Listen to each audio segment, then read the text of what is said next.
ఏ విషయంలో నువ్వు మాట మీద ఉన్నావు? ఫార్మాసిటీ ఇవాళ ఏదో 4th సిటీ అని గొప్పగా మాట్లాడుతున్నావు. నీ ఫార్మాసిటీ ఆ రోజు ఏం చెప్పినావు? పాదయాత్రలు చేసిండ్రు వీళ్ళు.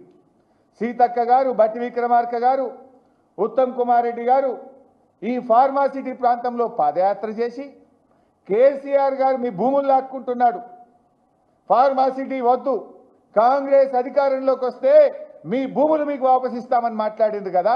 వీడియోలు చూపించమంటారా? రెడీ ఉన్నాయి. సీతక్క ఏం మాట్లాడింది, ఉత్తమ్ కుమార్ రెడ్డి ఏం మాట్లాడిండు, వీడియోలు రెడీగా ఉన్నాయి మా దగ్గర. ఆ రోజేమో కాంగ్రెస్ అధికారంలోకి వస్తే మీ భూములు మీకు వాపసు ఇస్తామన్నారు. కానీ ఇవాళ ఏమంటుండ్రు?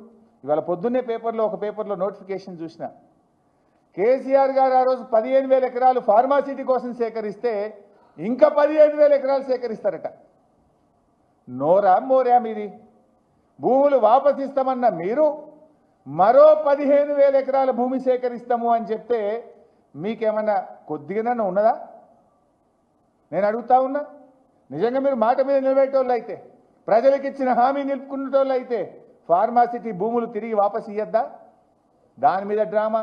హైకోర్టులోనేమో ఫార్మాసిటీ కొనసాగుతుందని అఫిడవిట్ వేస్తారు, అసెంబ్లీలోనేమో 4th సిటీ అంటారు. ఎక్కడి 4th సిటీ? ఎవరా భూమి సేకరించిండ్రు?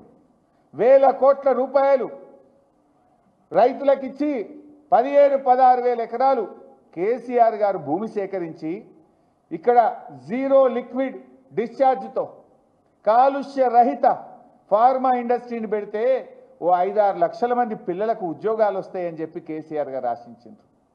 నువ్వేమో ఇప్పుడు ఆ ఫార్మాసిటీ పెట్టకుండా రియల్ ఎస్టేట్ వ్యాపారం చేస్తున్నావు. ఆ భూములు